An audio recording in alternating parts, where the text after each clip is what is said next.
My blood ran cold as Amanda spread photos of me with different men across the table. My husband's family gathered like vultures, ready to take everything from me in the divorce.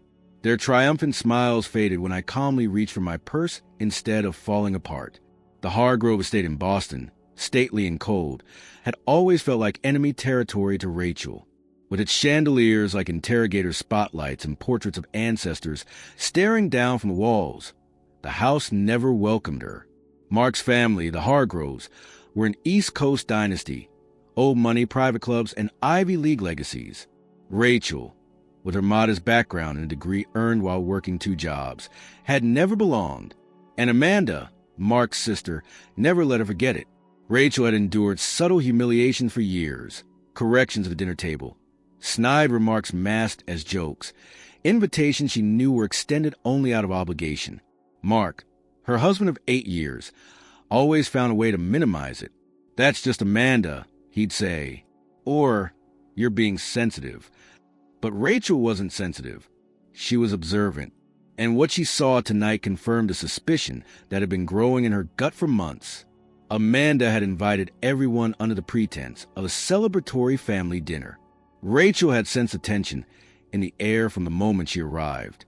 No one smiled. No one asked about her day. They were waiting. And Amanda, always the ringmaster of her cruel little shows, chose dessert to spring her trap. The clinking of cutlery faded as Amanda stood, cleared her throat dramatically, and placed a thick envelope in the center of the table. With deliberate flair, she pulled out a series of glossy photographs and spread them like playing cards. The images were carefully chosen, Rachel in various settings, close to different men, the angles ambiguous, the lighting just incriminating enough. One photo showed her laughing with a male colleague over coffee. Another captured a man kissing her cheek in a dark parking lot. Out of context, they whisper betrayal. Gasps traveled down the long mahogany table. Evelyn Hargrove, the family matriarch, let out a quiet, horrified sigh. Charles, Mark's older brother, a lawyer with the emotional range of filing cabinet, narrowed his eyes. Even the younger cousins looked stunned. Mark's face was unreadable. Rachel turned to him, but he didn't meet her gaze. Not once. Amanda leaned in, her voice falsely sweet. "I thought the family deserved to know the truth. We open our arms to you, Rachel, and this is how you repay us." Rachel stared at the photographs. Her fingers didn't tremble. Her chest didn't rise with panic. Instead, she reached into her handbag, pulled out a small cream-colored envelope, and placed it next to Amanda's display. "I was hoping it wouldn't come to this," she said quietly, her voice steady, her eyes on Mark. "But it seems you've left me no choice." The room fell into a frozen silence. "Before you continue with whatever you think this is," she added, looking directly at Amanda, "I'd like everyone to read this." The envelope was addressed in Rachel's handwriting, neat and intentional. She slid it toward Evelyn, who eyed it with suspicion but took it. She unfolded the letter with slow, deliberate movements, the kind one uses when expecting disaster. As Evelyn read, her expression changed. Her eyes moved faster. Her brows furrowed, then lifted in disbelief. She passed the letter to Charles without a word. Amanda's smirk faltered. Rachel let them absorb the contents before she spoke again. "What you're looking at," she said, "is a sworn statement from a private investigator. I hired him 3 months ago. Those photos," she nodded toward the table, "doctored. Some are real moments, yes, but all taken out of context. And some completely fabricated. The man who took them was paid to do so by someone in this room." Amanda's voice cracked. "That's ridiculous." "Is it?" Rachel replied, eyes narrowing. "The letter includes the investigator's findings, payments made from your account to a local photographer, a detailed timeline of meetings, and even recorded conversations. Would you like me to play one?" Amanda's mouth opened, then closed. Rachel turned to Mark, who still hadn't spoken. "You knew," she said, her voice low now. "Maybe not everything, but enough. Enough to let this happen." He looked at her, finally, and for the first time in 8 years, she didn't see the man she married. She saw a Hargrove, silent, complicit, weak in the face of family. You wanted to humiliate me, Rachel continued, addressing Amanda again, to destroy whatever credibility I had. And why? Because I never fit into your little world? Because I made Mark happy in a way you couldn't control? Amanda stood, indignant. Don't flatter yourself. Rachel's tone remained calm. It's not flattery. It's truth. And I think everyone here finally sees it. The letter now sat in front of Charles, who stared at it with the analytical gaze of a man calculating damage control. Evelyn leaned back in her chair, hands folded, face unreadable. You should leave, Amanda said, her voice rising, her mask slipping. Rachel stood, collected her bag, and paused at the head of the table. No, Amanda, she said, looking around at the stunned faces. You should. She walked out without another word, leaving behind a family shaken not by scandal, but by the sudden realization that the woman they tried to break had come prepared. Rachel stepped out into the cold Boston air, the night sharp against her skin, but she felt nothing but fire. She was not the victim here. She was a reckoning. The morning after the dinner at the Hargrove estate arrived shrouded in a gray mist, the kind that dulled the edges of everything and made the world feel hushed. Rachel sat alone in her apartment downtown, a stark contrast to the ornate rooms she had left behind the night before. There was a stillness around her, but it wasn't peace. It was the weight of what had begun. She had walked out of the lion's den intact, but this was only the beginning. The damage was done, and the silence that followed felt more dangerous than the confrontation itself. She poured herself a cup of coffee, the bitter aroma grounding her. She hadn't slept much, her mind looping through every second of the confrontation, not with anxiety, but with measured calculation. Amanda had expected a spectacle, a collapse. What she got instead was a carefully timed demolition, and Rachel knew that the fallout would come in waves.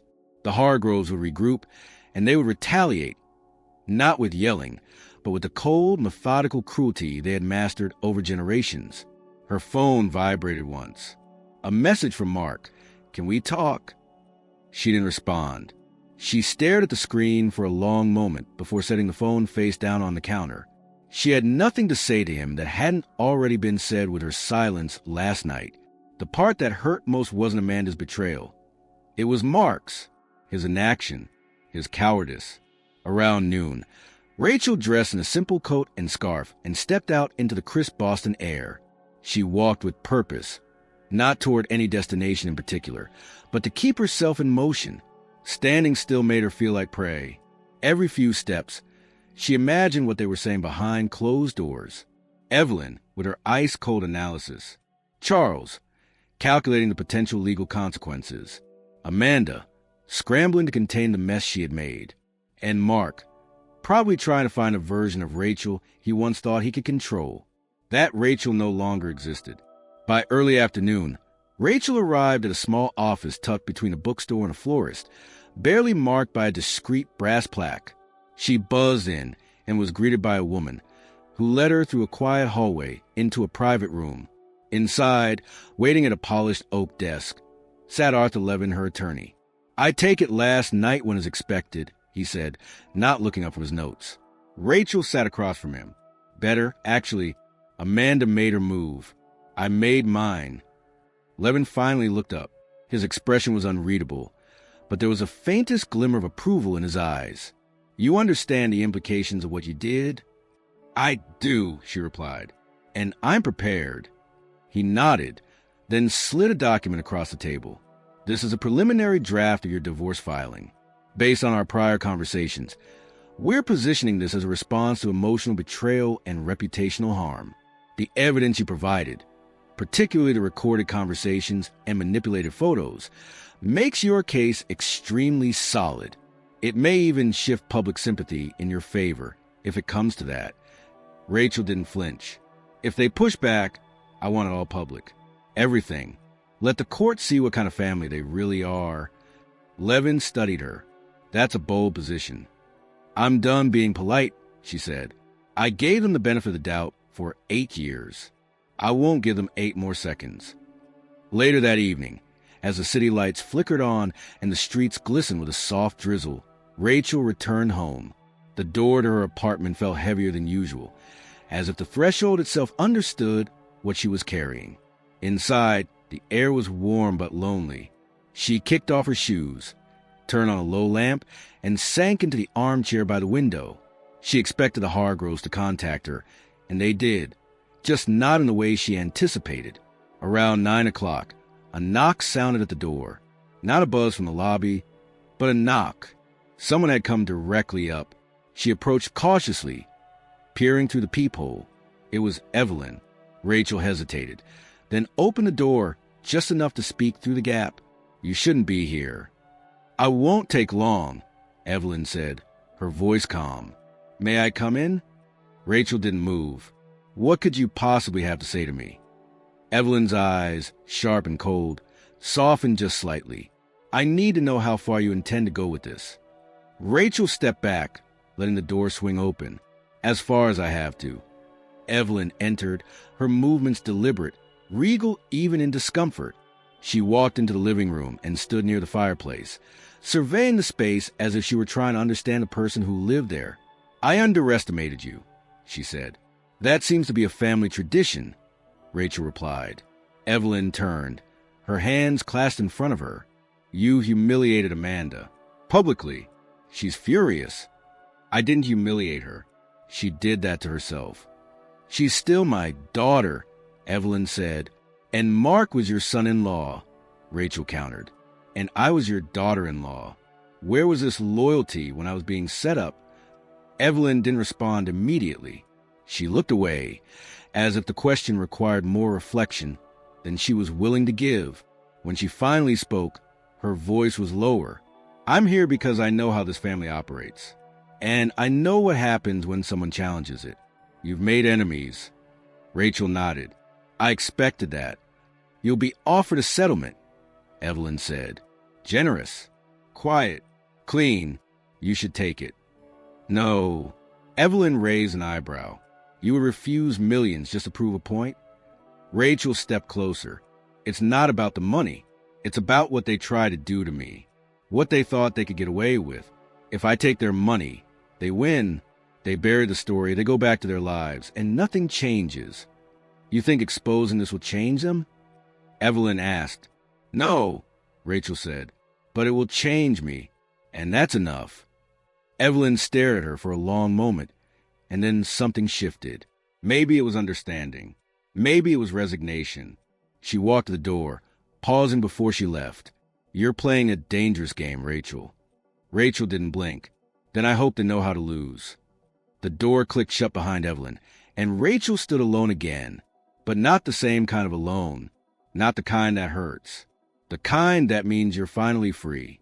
The days following Evelyn's uninvited visit unfolded like a carefully orchestrated storm. Rachel, though momentarily shaken by the unexpected encounter, found her resolve hardening with each quiet morning that passed. She no longer felt like someone navigating a betrayal. She felt like someone sharpening a blade. The air had changed. She wasn't the subject of gossip or speculation anymore. She was the one holding the match, and the Hargroves were finally realizing how close they were to fire. It was during a follow-up meeting with Arthur Levin that things began to shift irreversibly. Rachel had just finished reviewing a new batch of documentation when Arthur handed her a USB drive. His expression was unreadable, but Rachel caught the edge of concern underneath. "You're going to want to hear this," he said. She plugged the device into his office laptop and played the file. It was an audio recording, clear, recent, unmistakable. Amanda's voice filled the room, laced with irritation and arrogance. She was on the phone, speaking with someone named Drew, the same photographer identified in the investigation. The conversation was damning. Amanda directed him to stage more photos, suggested locations, even advised on which angles would make Rachel look more compromising. But it didn't stop there. Toward the end of the call, Mark's voice joined in. He spoke sparingly, but his words were enough. "Just make sure it looks real. I don't care how you do it." There was no longer room for doubt or manipulation. They had orchestrated the entire scheme together. Rachel leaned back in her chair, her jaw set. She felt no shock, only affirmation. Arthur steepled his fingers. "With this, we go beyond a simple divorce case. This is criminal conspiracy, defamation, harassment. We could take this to the authorities. Rachel stared at the screen, then turned to Arthur. We will, but not yet. First, I want the rest of the truth. All of it. Arthur hesitated. That may take time. I'm not in a hurry, she replied. I just want them to know they're not safe anymore. That afternoon, Rachel made a call to someone she hadn't spoken to in months. Marcy, a close friend from her college years who now worked as a digital forensics expert. They met in a quiet cafe outside the city, away from curious eyes. Marcy listened as Rachel explained the situation, then nodded with a quiet kind of fury. You want their phones? She asked. Rachel hesitated. I want what they think is hidden. Marcy didn't flinch. Then let me work. Over the following week, Marcy and her team began working through backup files, old messages, and private cloud accounts. Rachel, meanwhile, returned to her daily routines with unnerving composure. She went to the gym. She answered emails. She kept her phone on silent, ignoring every attempt from Mark to reach her. There were 5 voicemails by the end of the week. None were played. Instead, Rachel focused on quietly rebuilding what Amanda and Mark had tried to destroy: her image, her autonomy, her foundation. She reconnected with former colleagues, met with her therapist, and found herself drafting a new business proposal for a nonprofit project she had shelved years ago. Slowly, she was returned to herself, but this time more deliberate, less forgiving. It was during a quiet Friday morning that Marcy finally called. I found something, she said. You might want to sit down. They met again at Rachel's apartment, where Marcy opened a secure laptop and displayed a sequence of screenshots. The images were from a shared Hargrove family cloud folder, carelessly maintained, likely overlooked by Amanda and Mark in their rush to cover other tracks. The screenshots showed text messages between Mark and Amanda stretching back nearly a year. They weren't just plotting Rachel's downfall. They were rewriting her marriage. One conversation revealed Mark discussing financial assets he had hidden in offshore accounts, assuming Rachel wouldn't know what to look for. Another message from Amanda mocked Rachel's background, with Mark responding that he regretted ever bringing someone like that into the family. But the worst message was a single line from Amanda. Once she's gone, we fix the narrative. She cheated. She was unstable. We'll make it sound convincing. Mark had responded with a thumbs-up emoji and the words, she won't fight. She never does. Rachel sat in silence, her pulse steady. Marcy closed the laptop. I'm sorry. Rachel shook her head slowly. Don't be. This is exactly what I needed. Later that day, Rachel arranged for a formal deposition. She gave Arthur full permission to file criminal complaints if necessary, but her real plan was already in motion. She began assembling a complete dossier, one that included all recordings, all screenshots, timelines, audio files, and financial discrepancies. She wasn't going to release it immediately. No, that would be too easy. Instead, she scheduled a meeting. It was held in a neutral law office downtown, sterile and removed from the grandeur of the Hargrove estate. Rachel arrived early, dressed in a tailored black suit, her hair tied back, her demeanor composed. She waited in the conference room, a thick binder resting in front of her on the table. When the door opened, Amanda and Mark entered together, followed closely by Charles and Evelyn. Their eyes darted around the room, wary but still clinging to an air of superiority. Rachel didn't stand. She waited until they were seated. This won't take long, she began, her voice clear. Evelyn raised a hand. Rachel, we would prefer to... Rachel cut her off. You'll listen. You owe me that much. She opened the binder and began sliding copies across the table. Printouts of transcripts, screenshots, audio summaries. Evelyn took them first, her lips tightening as she read. Amanda paled. Mark stared down at the table, his hands clenched.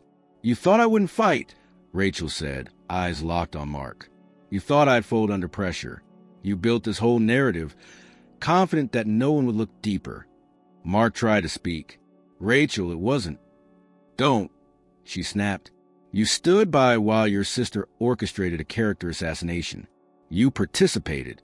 And now you're both going to answer for it. Amanda looked up, voice trembling. What do you want? Rachel's expression didn't soften. Justice, fair terms, a divorce agreement that respects what I brought into this marriage, and most importantly, full control over how this story ends. Charles spoke for the first time. You're asking for leverage. I already have it, Rachel said. The question is what I choose to do with it.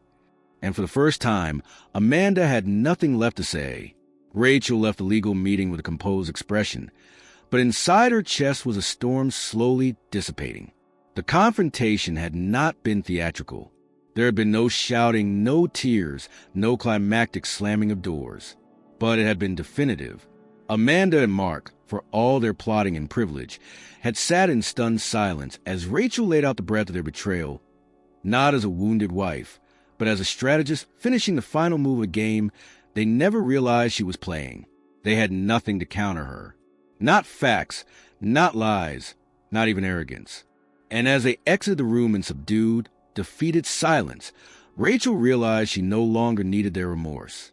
She was beyond it, back in her apartment. Rachel moved through her evening routine with an ease she hadn't felt in months. The city buzzed quietly outside her window, but the noise no longer rattled her. Everything was still. The weight that had lived on her shoulders since the first signs of deception began now sat behind her, still visible, but no longer defining. As she sat at her desk reviewing the first draft of the divorce agreement from Arthur, something shifted in her mind. She didn't feel vengeance. She didn't even feel triumph. She felt clarity. And with that clarity came a decision that surprised even herself. The next morning, Rachel asked Arthur to set up a second meeting. This time, not with the entire Hargrove family, but with Mark alone. She requested it be held in private, outside legal offices, away from the formality that marked their earlier confrontation. Arthur raised a brow when she made the request, but didn't press.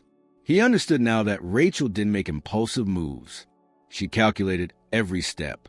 They met in a quiet room above a historic library downtown, one of those rarely used spaces reserved for community events and closed-door meetings.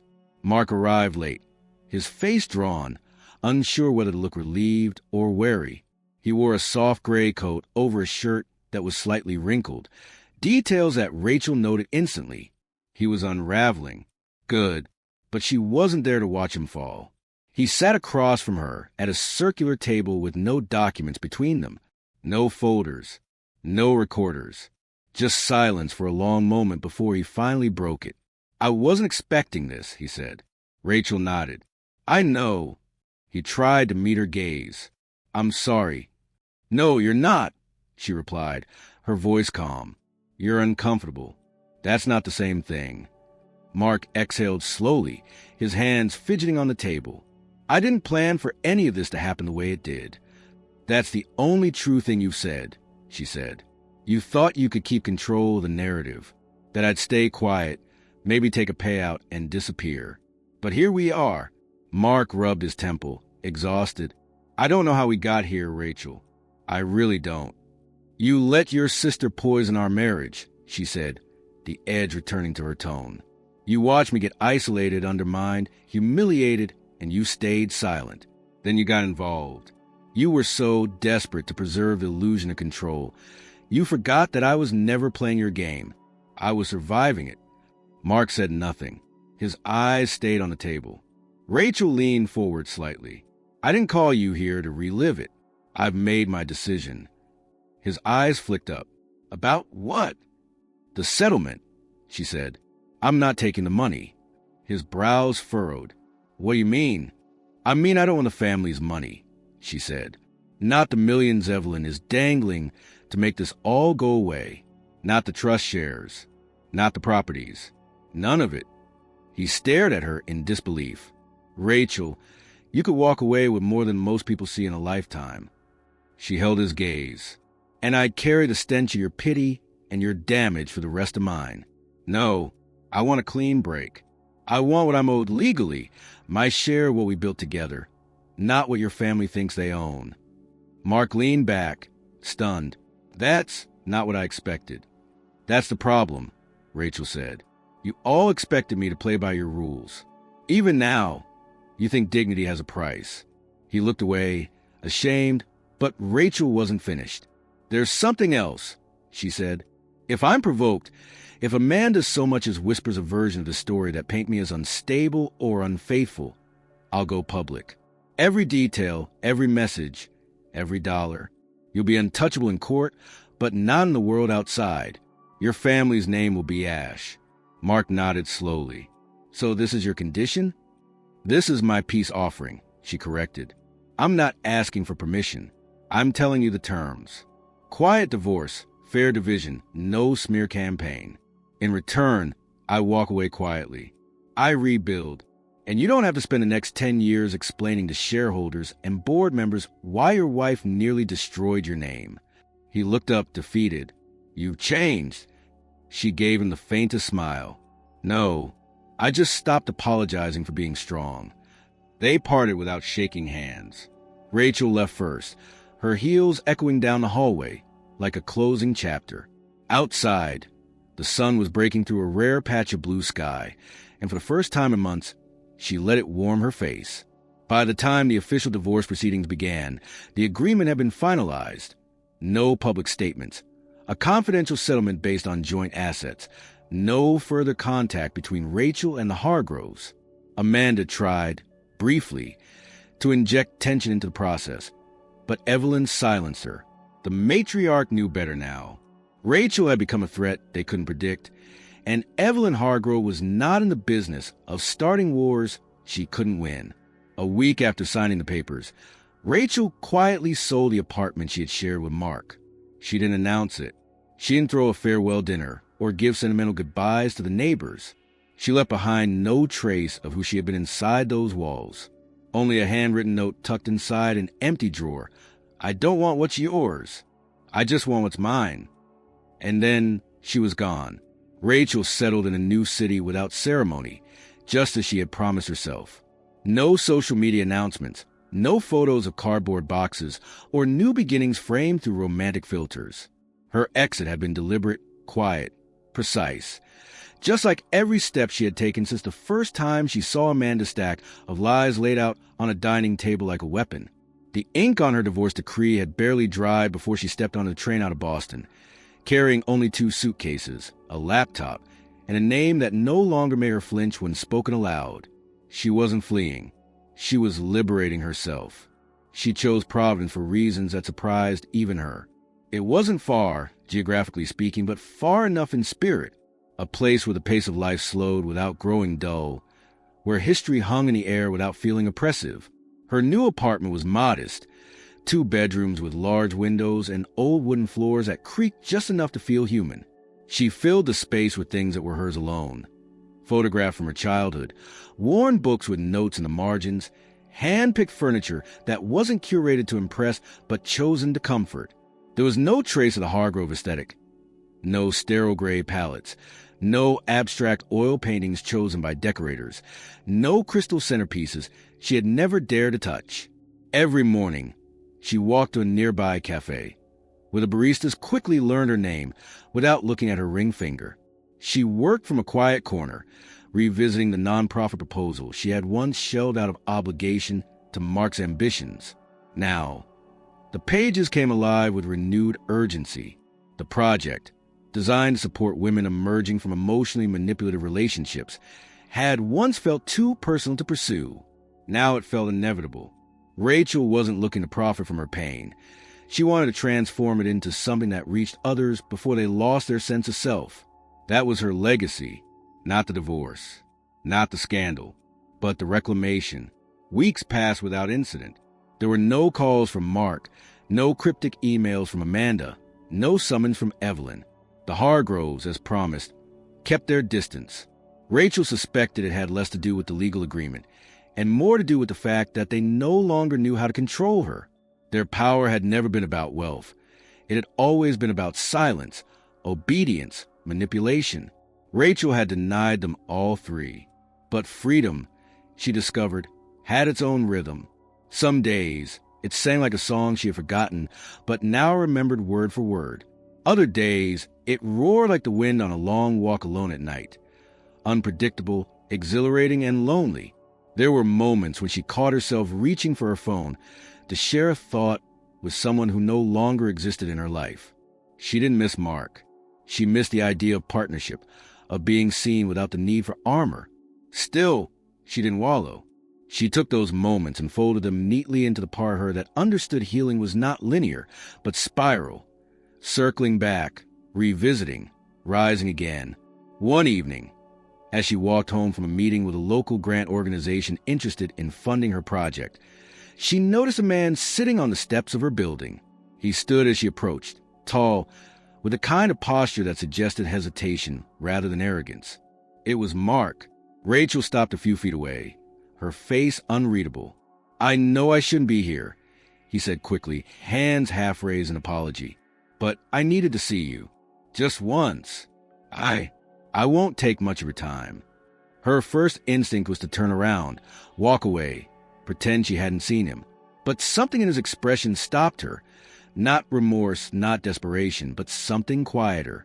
A recognition of finality. She nodded once. 5 minutes. He followed her into the building silently. In the stairwell, the old wood echoed under their steps, a far cry from the marble halls of the Hargrove estate. Inside her apartment, Rachel gestured for him to sit. She remained standing.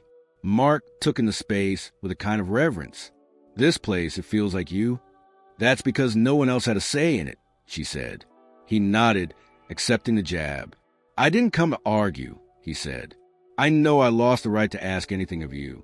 I just wanted you to know that I'm sorry. Not because I got caught, not because of how it ended, but because I see now what I was part of. I let my family devour you, and I was too weak to stop it." Rachel studied him, her arms crossed. "And what do you want to do with that?" "Nothing," he said quickly. "You don't owe me forgiveness. I needed to say it." She let the silence stretch for a moment. "Then I hope it brings you something. Because it doesn't change anything for me." Mark stood, looking more tired than she remembered. "I'll go." As he reached the door, she said one last thing. "Don't come back." He nodded once, opened the door, and disappeared down the hall. Rachel exhaled slowly, not out of relief, but out of certainty. The past had tried one last time to reattach itself to her life, and she had said no. That night, she lit a candle and sat at her desk, the grant proposal open beside her. She scribbled one last line into the final paragraph, a line that hadn't come to her until that moment. "Freedom is not walking away from the fire. It's walking through it and realizing you're still whole." She closed her laptop, stood by the window, and looked out at a city that didn't care about her last name. In the stillness, she whispered a single phrase to the night. Not for Mark, not for Amanda, not even for the Hargroves. For herself. "Instead of falling apart, I rose whole." And this time, she meant it.